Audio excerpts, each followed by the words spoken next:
অনুরোধ করছি, ছেলেরা, বাবারা প্রত্যেকেই নিজের দিকে নজর দেন, স্ত্রী সন্তানের দিকে নজর দেন, ইমান আমলের দিকে নজর দেন।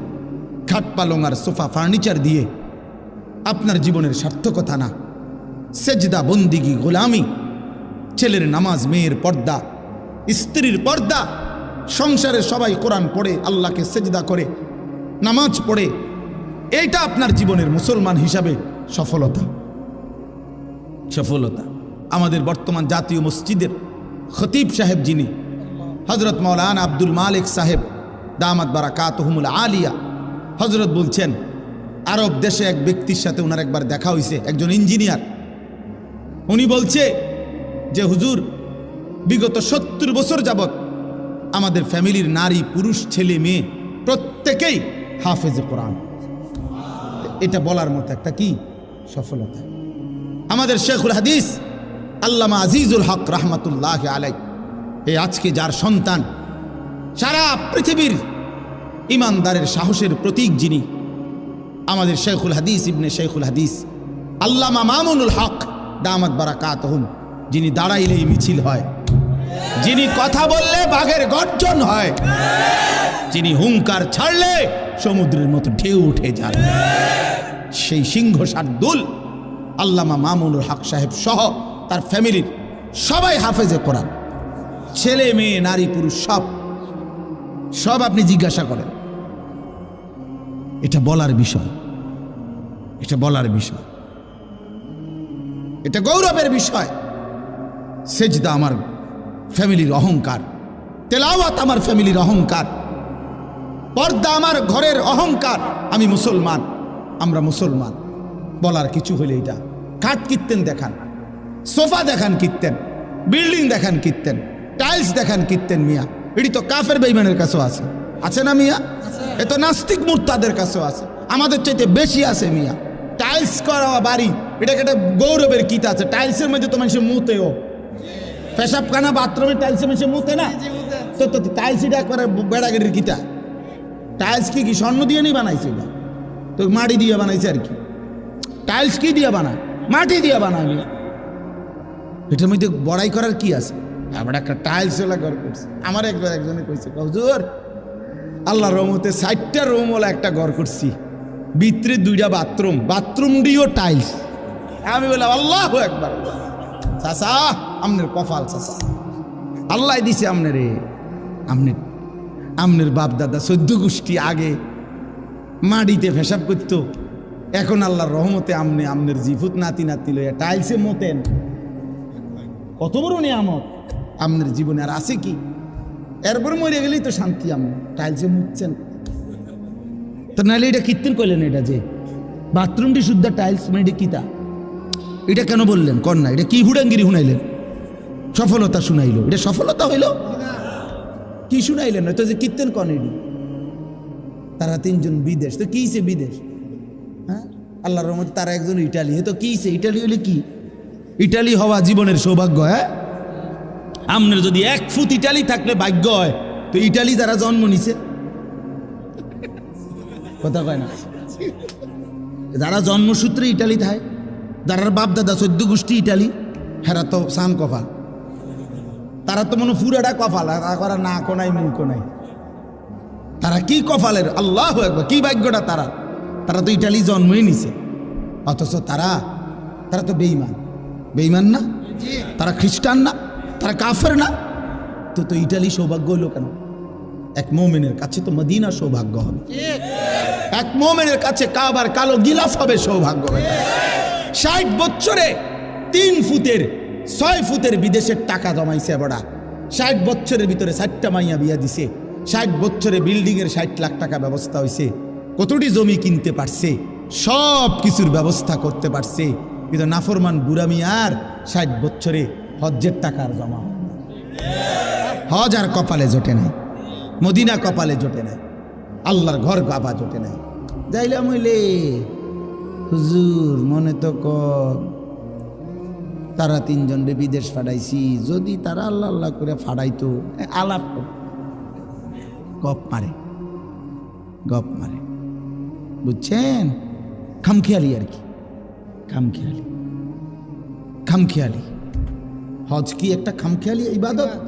হজ একটি ফরজ ইবাদত।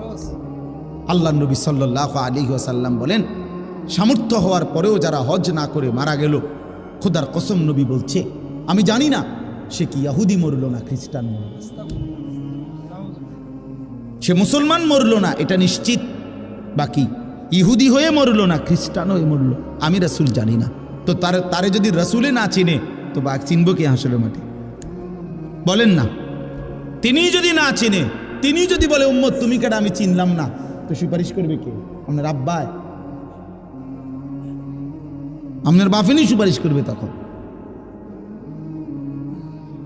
খেয়াল করা দরকার। দিন আমার ইসলাম, কোরআন, এর মধ্যে আমাদের ইজ্জত। আমরা হাসলেও মরে যাব, কাঁদলেও মরে যাব। বন্ধু আমার সুখে থাকলেও মৃত্যু হয়, দুঃখে থাকলেও মৃত্যু হয়।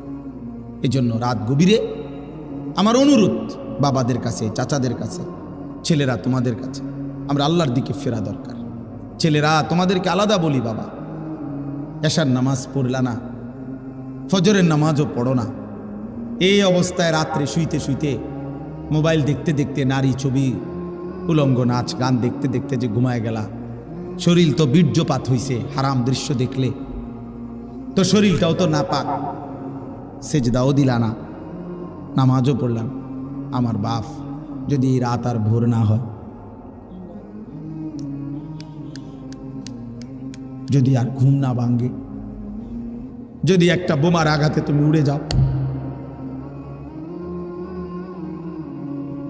কি হবে তোমার? ইনসাফ করে না, তোমার মৃত্যুটা কিসের উপরে হবে?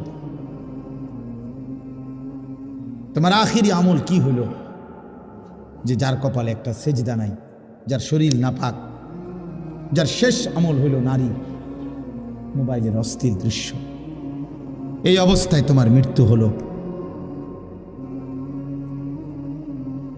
ফিলিস্তিনের এই মজলুম মুসলমান কাউকে কি বলে কয়ে মৃত্যু হয়েছে কারো? অতএব দয়া করে ভাবতে শিখো।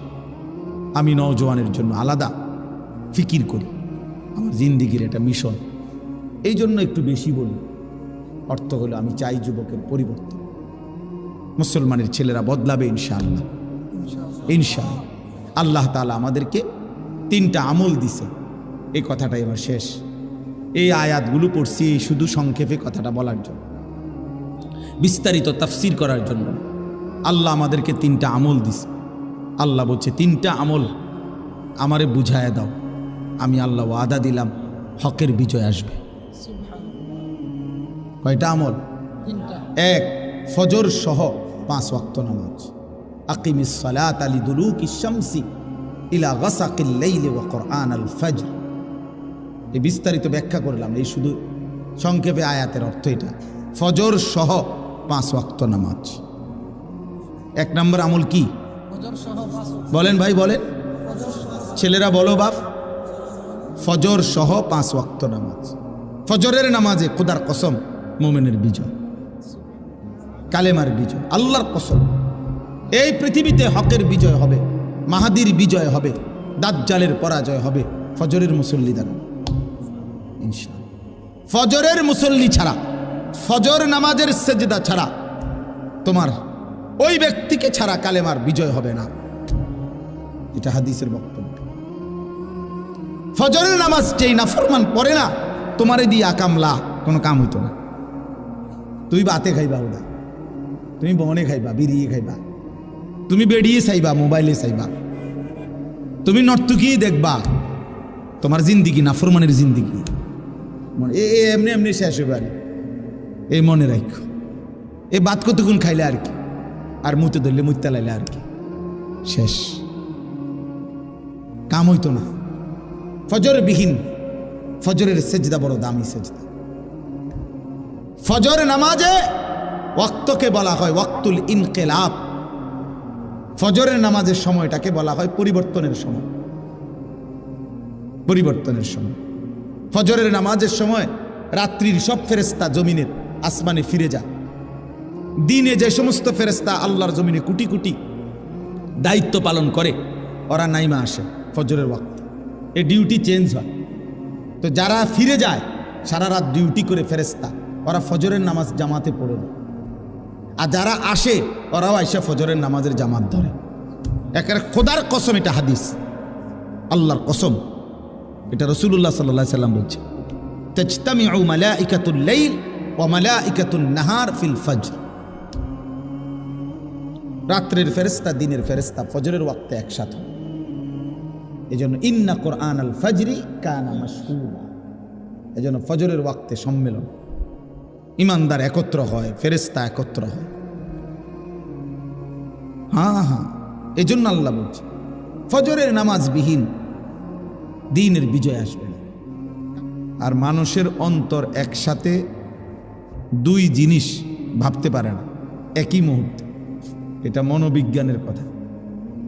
অর্থ হলো যে একই মুহূর্তে দুইটা ভাবতে পারে না, একটা ভাবলে অন্যগুলো স্টপ থাকে, আবার এটা সরাইয়া আরেকটা ভাবতে হয়। এই জন্য মোবাইলের কথাটাই যদি বারবার মনে পড়ে, তার নিজের কথা মনে পড়বে, আর নিজের দিকে নজর দিলে অন্যগুলো ভুলে যাবে। এজন্য নিজের প্রতি মনোযোগী হওয়া দরকার। প্রত্যেকেই যদি ভাবি সারা পৃথিবীব্যাপী মুসলমান নির্যাতিত, মজলুম, যুবক ভাই তোমাদেরও ভাবা উচিত, তোমরা মুসলমানের ছেলে, কিশোর, নওজোয়ান, ফিলিস্তিনে, গাজাতে, ইন্ডিয়াতে, কাশ্মীরে, আরাকানে, সর্বত্রই মুসলমান ব্যাপকভাবে নির্যাতিত। মুসলমানের পবিত্র রক্তে আল্লাহর জমিন ভেসে গেছে। গাজা, ফিলিস্তিনের মাটিতে চিন্তা করলে এখন পানির চাইতে রক্ত বেশি উঠবে। 1948 সাল থেকে আজকের 2025 সাল, এই মোট 77 বছর ধরে ইসরায়েলের এই বেঈমানদের দ্বারা ফিলিস্তিনবাসী মুসলমান নির্যাতিত। 1948 সালে শুরু হয়েছে। 1948 সালেই ইসরায়েল অবৈধভাবে ফিলিস্তিনের ভূমিতে এই অন্যায় একটি রাষ্ট্র দাবি করছে। তাদের ভূমি সম্পূর্ণ মিথ্যা, গাজাখুরি, অযৌক্তিক, অবাস্তব একটি কথা।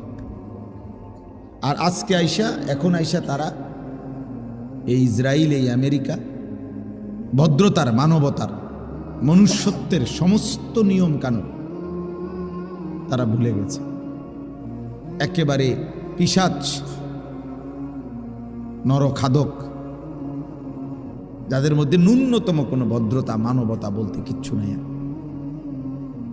কারণ নারী, শিশু, বৃদ্ধ এটা হত্যা করা পৃথিবীর কোনো যুদ্ধনীতিতে, কারো কোনো যুদ্ধনীতিতে নাই।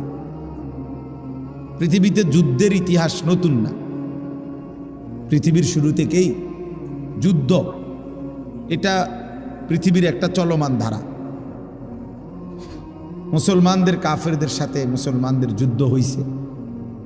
এই ছাড়াও পৃথিবীর অন্য জাতি, দেশ যুগে যুগে, কালে কালে যুদ্ধ হচ্ছে। তো পৃথিবীর কোনো যুগেই যুদ্ধনীতিতে নারী, শিশু, বৃদ্ধ হত্যা করার কোনো বিধান নাই, কাফেরদের মতাদর্শেও নাই। কিন্তু এই বেঈমানরা সমস্ত নিয়ম কানুন, ভদ্রতা সব কিছুকে বিসর্জন দিয়ে অকাতরে নারী, শিশু, বৃদ্ধকে শহীদ করে দিচ্ছে। তাইলে এই জন্য আমেরিকা, ইউরোপের, বিশেষ করে আমেরিকা এবং ইসরায়েল, এই বেঈমানদের মধ্যে ন্যূনতম কোনো ভদ্রতা নেই, মনুষ্যত্ব, মানবতা বলতে কিচ্ছু নেই। জন্তু, জানোয়ার, হাইওয়ান এদের কাছে ফেল, লজ্জা পাচ্ছে। তাহলে এই করুণ মুহূর্তে, এই ভীষণ ভয়ানক মুসলমানের এই দুর্দিনে, ওই আপনি একটার পর একটা আপনি আনতে বলছি, এগুলা কীর্তন, এগুলো আনেন, শুধু একটার পর একটা আনেন। যার দরকার তো সে উনিই বলবে লাগবে কিনা। তো আমাদের এটা ভাবা উচিত ইনসাফের সাথে, যে আমার আর কোনো করণীয় আছে কিনা, হোক আমার চাইতে দূরে, দূরে না কাছে বড় কথা না। আল্লাহ নবী সাল্লাল্লাহু আলাইহি ওয়াসাল্লাম হাদিসের মধ্যে স্পষ্ট বলছেন, আল মুসলিমুনা কা জাসাদিন ওয়াহিদ, সারা পৃথিবীর মুসলমান এক দেহের মতো।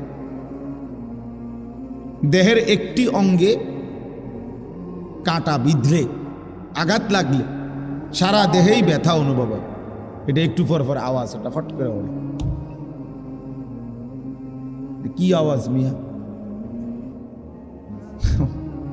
তো একটি দেহের একটা কাঁটা বিঁধলেও সারা দেহে ব্যথা অনুভব হয়।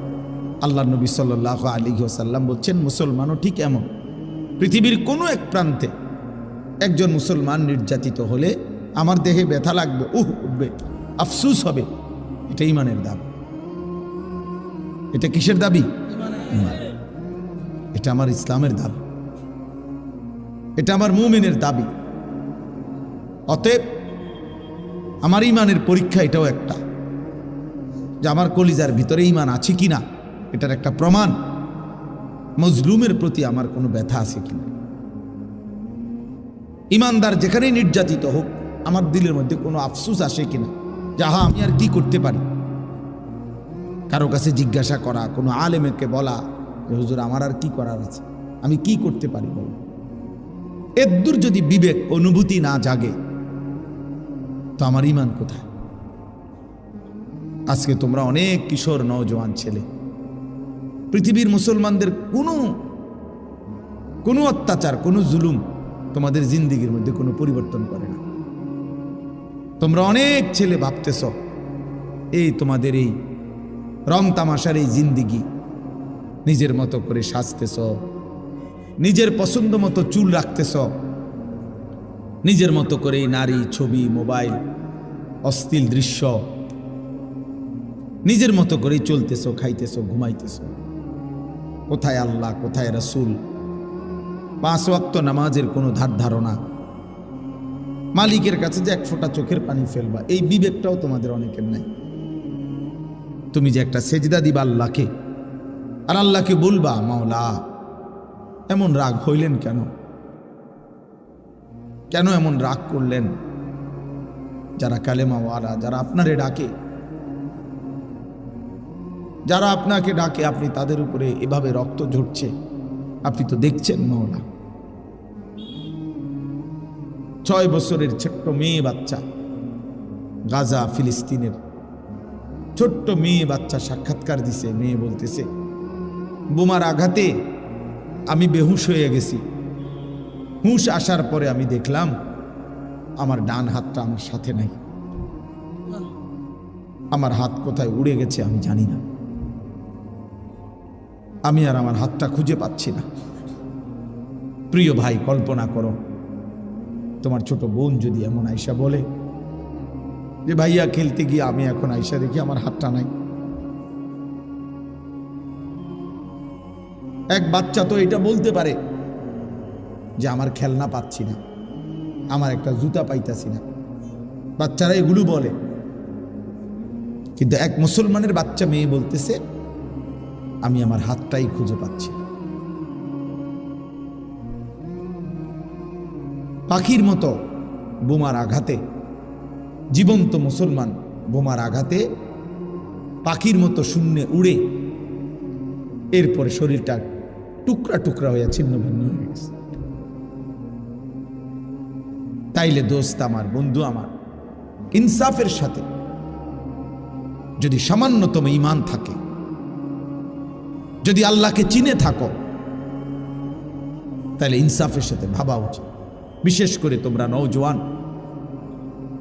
প্রিয় ভাই, প্রিয় ছেলেরা আমার, মনে রাখো বাপ, এক মানুষের হায়াতের মূল সময় তার যৌবন। কোরআনুল কারীমে আল্লাহ তাআলা শিশুকালকে বলছে দুর্বল, দফ। আবার কোরআনে আল্লাহ বৃদ্ধকালকেও বলছে দুর্বল, দফ। শুধু আল্লাহ যৌবন কালকে বলছে কুওয়া, শক্তি। কোরআন শরীফের স্পষ্ট আয়াত, আল্লাহুল্লাযী খালাকাকুম মিন দুফিন, আল্লাহ বলছেন আল্লাহ তোমাদেরকে সৃষ্টি করেছেন দুর্বল অবস্থায়। সুম্মা জাআলা মিন বাদি দুফিন কুওয়া, অতঃপর আল্লাহ তাআলা তোমাদের সেই দুর্বল দেহে দিয়েছেন কুওয়া, শক্তি। সুম্মা জাআলা মিন বাদি কুওয়াতিন দুফান ওয়া শাইবা, কিছুদিন পরে সেই আল্লাহই তোমাদের সেই শক্তি সামর্থ্য শরীরে আবার দিয়েছেন দুর্বল এবং বৃদ্ধ অবস্থা। ইয়াখলুকু মা ইয়াশা, তুমি বুঝবা এটাই যে আল্লাহ যেভাবে ইচ্ছা এভাবে সৃষ্টি করতে পারে। যে হাত ছোট্ট দুর্বল ছিল সেই হাত যৌবনে সবল, ওই হাতটাই আবার বৃদ্ধকালে দুর্বল। একই হাত, হাত বদলায় না। হাত বদলাইছিল কোনো? তাহলে দোস্ত আমার, আল্লাহ তাআলা বলছে শক্তি কুওয়াত, এটা শুধুই যৌবনকাল। তাহলে কিছু করলে যৌবনকাল, গড়লে যৌবনকাল, বরবাদ হইলেও যৌবনকালে, নষ্ট হইলেও যৌবনকালে, কাজে লাগাইলেও এই সময়টা, নষ্ট করে দিলেও এই হায়াতটা। বহু বৃদ্ধ মানুষ দোস্ত আমার, তুমি দেখো পৃথিবীতে বহু বৃদ্ধ মানুষ আফসুস করে, আহা যদি আমি যৌবনকালে আরেকটু ইবাদত করতাম। মন চায় অনেকের অনেক বন্দিগি করতে বয়সকালে, কিন্তু শরীরে আর কুলায় না, স্বাস্থ্যে আর কুলায় না। আজকে আমরা 5 ভাই, দেখো আমাদের 5 ভাই আমরা এখন আয় উপার্জন করি। আলহামদুলিল্লাহ আমাদের 5 ভাই এখন সামর্থ্যবান, আমরা আল্লাহর দয়ায়।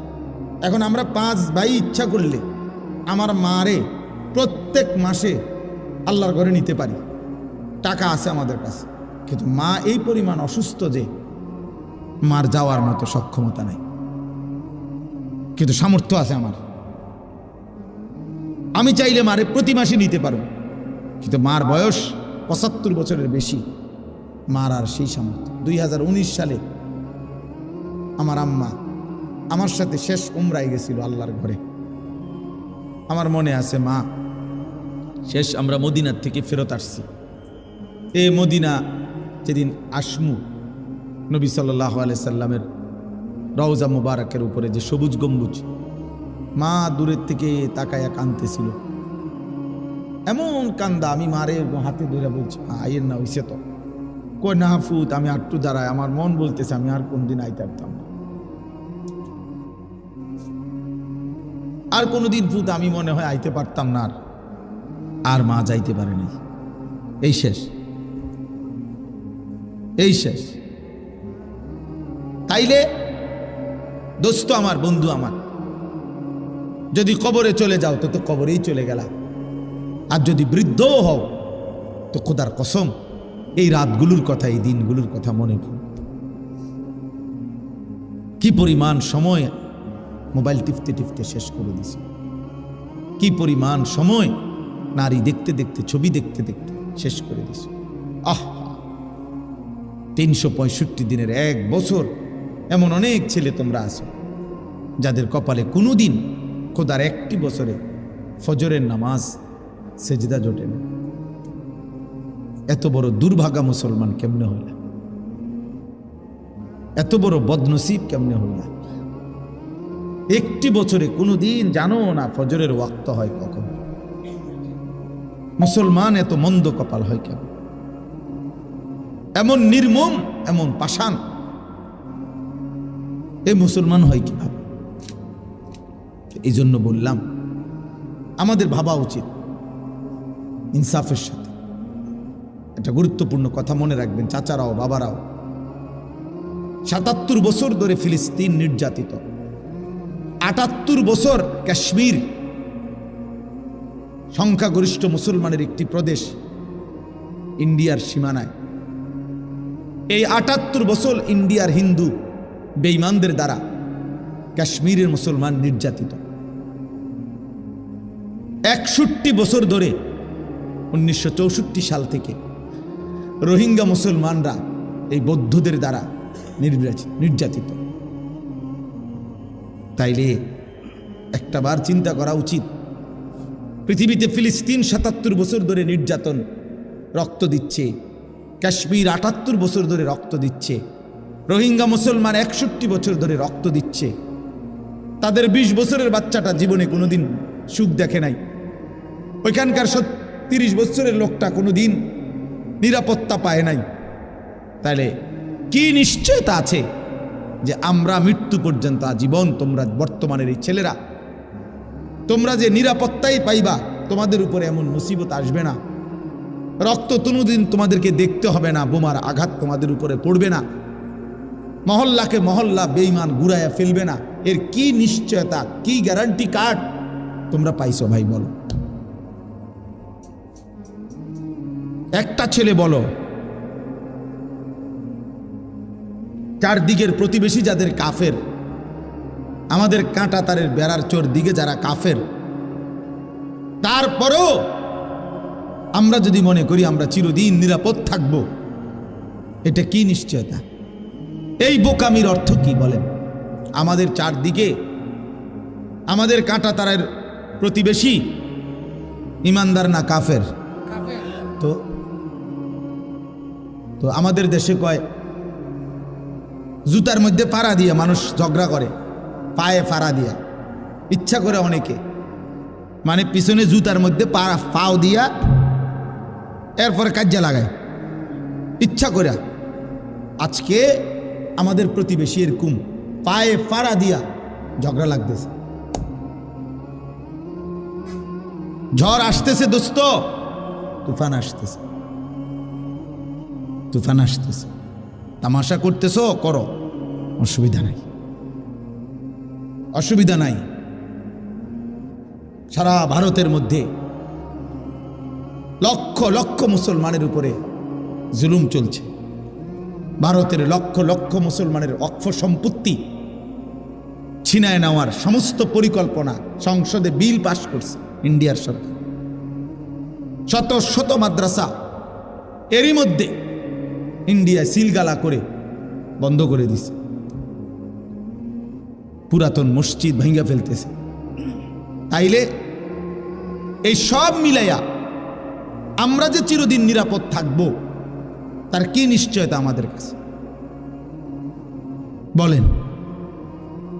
আজকে আপনারা যারা বাবা আছেন, আপনারা অনেক বয়স্ক মানুষ আছেন, জিন্দিগিটা শেষ বয়স, এ চা বন বিড়ি চা দোকানের আড্ডায় জীবনটা শেষ করে দিতেছেন। আপনারা মনে করছেন এইটাই আপনাদের ডিউটি।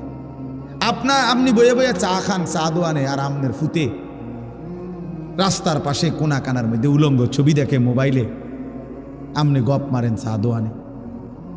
আমনে ঘুমান পাশের রুমে, আমনের ঘরে পাশের রুমের ছেলে সারা রাত উলঙ্গ ছবি দেখে মোবাইলে, আমনে ঘুম যান। আপনার ঘরে বাপ থাইকা মা থাইকা আপন সন্তান খোদার একটা বছরে কোনোদিন একই ঘরে ঘুমায়, বাপ মা আছে, মুসলমান মা বাপ, সন্তান আছে, সন্তান এক ওয়াক্ত নামাজ পড়ে না, কোনোদিন ফজরের নামাজ পড়ে না, এমন জানোয়ার নিয়া মুসলমানের বাপ আমনে কেমনে থাকে? এটা তো আস্থা জানোয়ার, এটা তো আস্থা জানোয়ার, এটা মানুষ না। সেজদাবিহীন হয় মানুষ হয় না, সেজদাবিহীন ব্যক্তি মানুষ হয় না, ওটা জানোয়ার হয়, জানোয়ার হয়। অতএব ইনসাফের সাথে ভাবেন বাবারা, ইনসাফের সাথে ভাবো ছেলেরা তোমরা। আমরা আমাদের মুসিবত টেনে আনতেছি। শুধু ফিলিস্তিনে মুসলমান নির্যাতিত হবে, তুমি হবা না, এটা আল্লাহ বলে দেয় নাই। শুধু কাশ্মীরে মুসলমান জুলুমের শিকার হবে, তুমি হবা না, এটা আল্লাহ বলে দেয় নাই।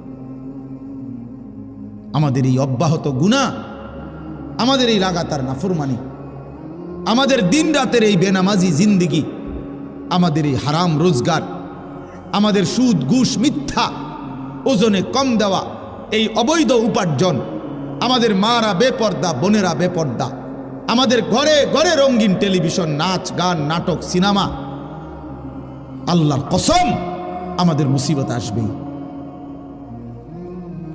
আমাদের বিপদ আসবেই, আমাদের বিপদ আসবেই। আমরা আল্লাহর দিকে না ফিরলে, আমরা আল্লাহর কাছে না ফিরে আসলে, চোখের পানি না ফেললে, আল্লাহকে সেজদা না দিলে, আল্লাহর কাছে হাত জোড় না করলে আমাদের মুসিবত আসবে। আমি অনুরোধ করছি প্রত্যেকেই বুঝতে শিখেন। এই বাপ, প্রত্যেকেই বুঝতে শিখো ছেলেরা। জাতিসংঘ খোদার কসম কোনোদিন মুসলমানের কোনো সমস্যার সমাধান করবে না। জাতিসংঘ যদি সমাধান করত তো ৭৭ বছরে ফিলিস্তিনের সমাধান হইত। জাতিসংঘ যদি সমাধান করত তো ৭৮ বছরে কাশ্মীরের সমস্যার সমাধান হইত। জাতিসংঘের বেঈমানরা যদি সমস্যার সমাধান করত তো ৬১ বছরে রোহিঙ্গাদের সমস্যার সমাধান হইত। এ ৯০০ করে ৯০০, এ বিবৃতি দেয়, আলোচনা করে, গভীর শোক প্রকাশ করে, নিন্দা কয়, এ তারে নারে সংবং কথা কয়, এই দেখতেছি আগাইতেছে ফিরচাইতে আছে। মানে এই সমস্ত ৯০০ কথা দিয়েই একটি দেশ, একটি অঞ্চল গাজা, মুসলমানের এই ফিলিস্তিনের গাজা ভূমি আজকে একদম সমান, শুনশান নীরবতা, একেবারেই মৃত্যুপুরী, যেখানে কোনো মানুষের অস্তিত্ব আর নাই, যেখানে একটা ঘর নাই, যেখানে মাটির উপরে মানুষের সব নিশ্চিহ্ন করে ফেলছে। এই সভ্য পৃথিবীতে, গোটা পৃথিবী মোবাইলে, ছবিতে, অনলাইনে, সারা পৃথিবীর চোখের সামনে দেখতেছে, কিন্তু কোথায় বিশ্ব বিবেক? কোথায় ইউরোপিয়ানদের মানবতাবোধ? কোথায় হিউম্যানিটি? কোথায়? এজন্য আমাদেরকে আমাদের আল্লাহর কাছ থেকে বিজয় আনতে হবে, আমাদেরকে আমাদের আল্লাহর কাছ থেকে সাহায্য আনতে হবে। ওই ছেলে, তোমরা যারা রাস্তায় দাঁড়ায় কথা বলতেছ, বেটা এখান থেকে চলে যাও। বেটা কথা বলে কেন জায়গা না থাকলে?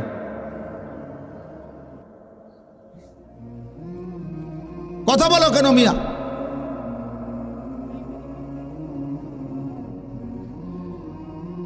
আমাদের প্রিয় নবী সাল্লাল্লাহু আলাইহি ওয়াসাল্লাম বদরের যুদ্ধের দিন, আমরা বদরের যুদ্ধের নাম সবাই জানি না? এই বদরের যুদ্ধের দিন বুখারীর রওয়ায়াত স্পষ্ট আছে, ৩১৩ জন সাহাবীকে নবী সাল্লাল্লাহু আলাইহি ওয়াসাল্লাম যুদ্ধের ময়দানে দাঁড় করাইছে। সাহাবীদেরকে কাফেরদের মোকাবেলা, ১০০০ কাফেরের মোকাবেলা, ৩১৩ জন। তাহলে জনবল কম, জনবল কম না? আবার অস্ত্র বলতে কিচ্ছু নাই। এই ৩১৩ জন সাহাবীর কাছে সর্বোচ্চ ৭ থেকে ৮টা তলোয়ার, আর কিছু নেই। 2টা শুধু ঘোড়া, ঘোড়া ছিল শুধু 2টা, 8টা তরবারি, আর কারো কাছে কিচ্ছু নেই। আর ওরা পূর্ণ যুদ্ধের সাজে সজ্জিত। ওদের কাছে যুদ্ধের যত তীর, বর্ষা, বল্লম, ঢাল, তলোয়ার, ঘোড়া সব কিছু পর্যাপ্ত ছিল আবু জাহেলের নেতৃত্বে। আল্লাহর নবী সাল্লাল্লাহু আলাইহি ওয়াসাল্লাম, হাদিসে স্পষ্ট আছে, নবীজি ৩১৩ জন সাহাবীকে দাঁড় করিয়ে বললেন, তোমরা অপেক্ষা করো, আমিও আদেশ না দেওয়া পর্যন্ত যুদ্ধ শুরু করবা না। এই কথা বলে নবীজি সাল্লাল্লাহু আলাইহি ওয়াসাল্লাম পিছনের দিকে আসছে। আয়েশা একটা পাহাড়ের টিলার নিচে, উঁচু জায়গা থেকে নিচে পাহাড়ের পাশে আল্লাহর নবী সাল্লাল্লাহু আলাইহি ওয়াসাল্লাম সেজদা দিছে। সেজদা দিয়ে নবী অঝরে কাঁদতে শুরু করছে, চোখের পানি অঝরে ফেলে আল্লাহর নবী সাল্লাল্লাহু আলাইহি ওয়াসাল্লাম একটা কথা শুধু আল্লাহকে বারবার বলছে, আল্লাহ তোমার জাতের কসম, মাওলা তোমার ইজ্জতের কসম করছি, আমার এই ছোট্ট দল গত মক্কার 13 বছর, মদিনার আজকে 6 মাসের বেশি, আমার এই 13.5 বছরের দিবা রাত্রির দাওয়াত মেহনতের এই পুঁজি আমার এই ৩১৩ জন সাহাবী, আমার আর নাই। আমার এইটুকু পুঁজি নিয়া আমি দাঁড়াইছি মাওলা। আজকে যদি এই কাফেরদের মোকাবেলায় আপনি আমার এই ছোট্ট কাফেলাকে, ইন তুহলিক হাযিহিল ইসাবা, আপনি যদি আমার এই ছোট্ট কাফেলাকে আজকে শেষ করে দেন, তো লান তুবাদা ফিল আরদ, আল্লাহ মনে রাখেন আপনার জমিনে আর আপনার গোলামি করবে, আপনার সেজদা দিবে এমন লোক আর হবে না। কে ডাকবে আপনাকে আর? এইভাবে নবী যখন আহাজারি শুরু করছে, কান্না শুরু করছে, চোখের পানি ফেলা শুরু করছে, দোয়া শুরু করছে, খোদার কসম আল্লাহ জিব্রাইল পাঠিয়ে জানায় দিছে, বন্ধু ফাস্তাজাবা লাহুম রাব্বুহুম, আমি দোয়া কবুল করলাম, আন্নী মুমিদ্দুকুম বিআলফিন মিনাল মালাইকাতি মুরদিফিন, 1000 ফেরেশতা যুদ্ধের সাজে সজ্জিত করে আমি আপনার সাহায্যে পাঠিয়ে দিলাম। এবং আল্লাহ তাআলা মুসলমানদের বিজয় দান করছে। চোখের পানি বিজয় নিয়ে আসছে। চোখের পানি কি নিয়ে আসছে? চোখের পানি বিজয় নিয়ে আসছে। দোয়া বিজয় নিয়ে আসছে। সেজদা বিজয় নিয়ে আসছে। তাহলে 3 জিনিস একত্র করছে নবীজি। 1 হলো সেজদা দিছে, 2 চোখের পানি ফেলছে, 3 কি করছে? দোয়া করছে। এজন্য মুমিনের সফলতা, মুমিনের বিজয় সেজদার মধ্যে, মুমিনের বিজয় চোখের পানির মধ্যে, মুমিনের বিজয় দোয়ার মধ্যে। সমপরিমাণ অস্ত্র দিয়া, সমপরিমাণ লোকবল জনবল দিয়া আমরা হইতো না, হবে না, আমাদের হবে না, আমরা দরকারও না। আমরা কাফেরদের সমপরিমাণ অস্ত্র নিয়া রেডি হইয়া এরপরে যুদ্ধ, এই পর্যন্ত না। আমরা আমাদের সামর্থ্য দিয়ে প্রস্তুতি, আমরা আমাদের সামর্থ্য নিয়ে দাঁড়াবো আর সেজদা দেব মালিককে, চোখের পানি ফেলবো আল্লাহর কাছে, দোয়া করব আল্লাহর কাছে।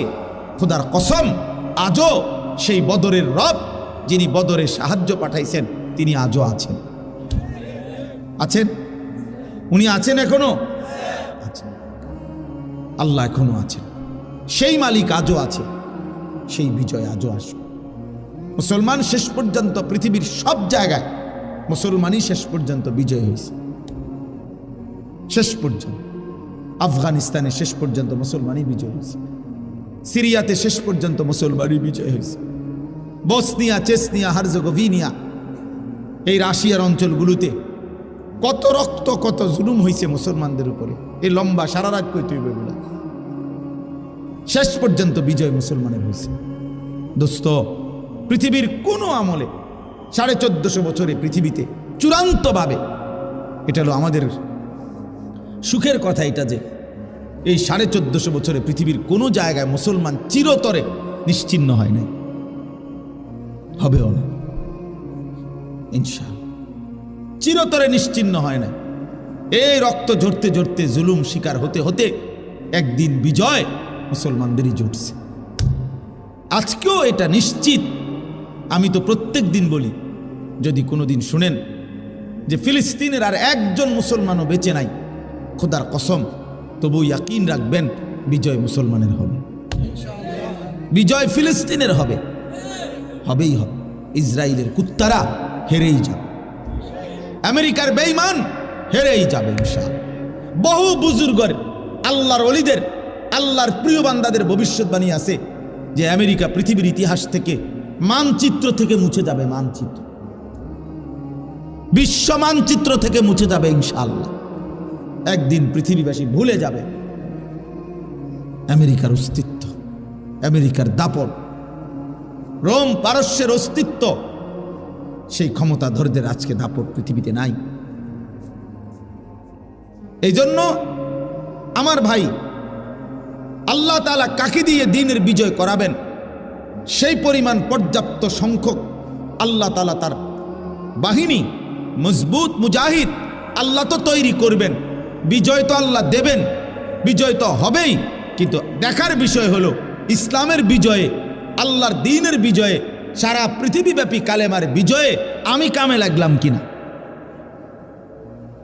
তোমারে নিলু কিনা, দোস্ত দেখার বিষয়। আল্লাহ যদি বলে নাফরমান, তোরে আমি নেব না, যা তুই নাড়িয়ে দেখ, ছবিয়ে দেখ, উলঙ্গ দৃশ্যই দেখ, জিনা ব্যভিচারের দৃশ্য দেখ, তুই মদে চল, সুদ খা, ঘুষ খা, তুই তোর বেড়ি লইয়েই থাক, তুই নাটক সিনেমা নিয়েই থাক, তুই নর্তকী নিয়েই থাক, তুই টেলিভিশন নিয়েই থাক, তুই তোর অসভ্য এই নাফরমান জিন্দিগি নিয়েই থাকো, আমার লাগবে না তোরে। আমি আল্লাহ তোর মতো নাফরমান লাগবে না। আমি আমার দ্বীনের জন্য পর্যাপ্ত পরিমাণ জানবাজ মুজাহিদ আমি আল্লাহই তৈরি করে নেব। সেদিন হবে তো এই যে পৃথিবীতে ইসলামের বিজয় তো হবে, কোরআনের বিজয় তো হবে, কিন্তু তুমি বদনসিব হয়তো জাহান্নামী হবে। কোরআন শরীফে কথা স্পষ্ট আছে, কোরআনে আছে ভাইয়া, কোরআনে আমি এটা বানাইয়া বলি নাই। কোরআন শরীফে আল্লাহ বলছে ওয়ালা তাকুনু কাল্লাযীনা নাসুল্লাহা ফাআনসাহুম আনফুসাহুম, সরাসরি কোরআনের আয়াত। আমি দেরি করতে চাই না, অল্প কিছু কথায় আমার আর শেষ। আল্লাহ তাআলা বলছেন, হে ঈমানদার, তুমি আল্লাহকে এই পরিমাণ ভুলে যেও না, এত বেশি আল্লাহরে ভুলে যেও না। বেশি দিন যদি ভুলে যাও, ফাআনসাহুম আনফুসাহুম, আল্লাহ নিজে বলছে একদিন বান্দা আমি তোমাকে তোমার পরিচয় ভুলাই দেব। আমরা অনেক সময় কথার প্রসঙ্গে বলি, বেড়া এমন ফিডাফিট তোর বাপের নাম ভুলাই দেবো বেড়া। মানুষে বলে না, বেড়া তোর 14 গোষ্ঠীর নাম ভুলাই দেবো বেড়া। এই আল্লাহ তাআলা কসম, কোরআন শরীফ আল্লাহ বলছে, বান্দা আমি তোর পরিচয় ভুলাই দেব তুই বেশি বাড়াবাড়ি করলে। আত্মপরিচয় ভুলে যাবা, আর কোনোদিন মনে পড়বে না তুমি মুসলমান, আর কোনোদিন মনেই পড়বে না তোমার একজন আল্লাহ আছে, কোনোদিন মনেই পড়বে না তোমার আখেরাত হবে, কবর হবে, হাসরের ময়দান হবে, বিচারের মাঠ হবে, ফুলসেরাত পার হইতে হবে, আমল নামা হাতে নিতে হবে, মিজানের পাল্লায় ওজন হবে, জান্নাত কিংবা জাহান্নাম হবে, আযাব কিংবা শান্তি হবে। এই কথাগুলোই টোটাল ফাআনসাহুম আনফুসাহুম আয় আখিরাতাহুম, আখিরাত ভুলাই দেব বান্দা। যে যা, জানোয়ারের যেমন কোনো আখিরাত নাই, কুত্তা বিলার যেমন কোনো আখিরাত নাই, জন্তু জানোয়ারের যেমন কোনো আখিরাত নাই, তুইও খা, ঘুমা, ফুর্তি কর, যা মন চায় খা, ঘুম যা, পেশাব পায়খানা কর, যৌন চাহিদা পূরণ কর। এটুকুই যদি জীবন শেষ পর্যন্ত হয়, প্রিয় যুবক একজন হইলেও ভাইব, বন্ধু আমার, তোমারও গরম লাগতেছে, আমারও গরমে কষ্ট হইতেছে, একজন যুবক, একজন, আমি একজনের আশায় আছি, আমি 2 জনের আশা করি, 3 জনের আশা করি। আমি একটা স্বপ্ন নিয়ে চলি, আমার একটা নেশা আছে, স্বপ্ন আছে। আমি আশা করি এই 100, 200, 500 যুবকের সামনে অল্প অল্প করে যা বলি, হতে পারে কোনোখান থেকে 1 জন, কোনোখান থেকে 2 জন আল্লাহর দিকে ফিরবে। একদিন এই ফেরত আসা সেজদাওয়ালা যুবক দিয়ে কালেমার বিজয় হবে ইনশাআল্লাহ। দেখো বাপ, দেখো ইনশাআল্লাহ, তুমি কামে লাগবে না আর কি হয়তো, কিন্তু ঠিকই তোমার সমাজ থেকেই ইমানদার বের হবে, তোমার সমাজ থেকেই সাহসী যুবক বের হবে, তোমার সমাজ থেকেই মর্দে মুজাহিদ বের হবে, আল্লাহর জন্য জানবাজ সিপাহী বের হবে ইনশাআল্লাহ। তো এই জন্য বললাম এটা জরুরি বিষয়, আমাদের এটা ভাবা দরকার, আমাদের এটা ভাবা দরকার। আমরা যদি আল্লাহর দিকে ফিরে আসি, আমরা যদি আমাদের আল্লাহর সাথে সম্পর্ক রাখি, আমরা যদি আল্লাহকে সেজদা করি, আল্লাহর গোলামি করি, তাইলে আমাদের বিজয় আসবে। তো আল্লাহ তাআলা বলছে, বান্দা আমার এমন নাফরমানি করো না, আমি তোমার আত্মপরিচয় ভুলাই দেব, তোমার আর মনেই পড়বে না কোনোদিন। এই 4টা জিনিস মনে রাখেন, এটা হলো খানা, পেশাব পায়খানা, ঘুম আর যৌন চাহিদা পূরণ, লজ্জাস্থানের চাহিদা পূরণ। এই 4টা যদি কারো জীবন হয়, তো মনে রাখতে হবে এই জীবন জানোয়ারের জীবন, এই জীবন কুত্তার জীবন। কারণ এই কুকুর বিড়ালও খায়, ঘুমায়, পেশাব পায়খানা করে, আর কুকুর বিড়ালের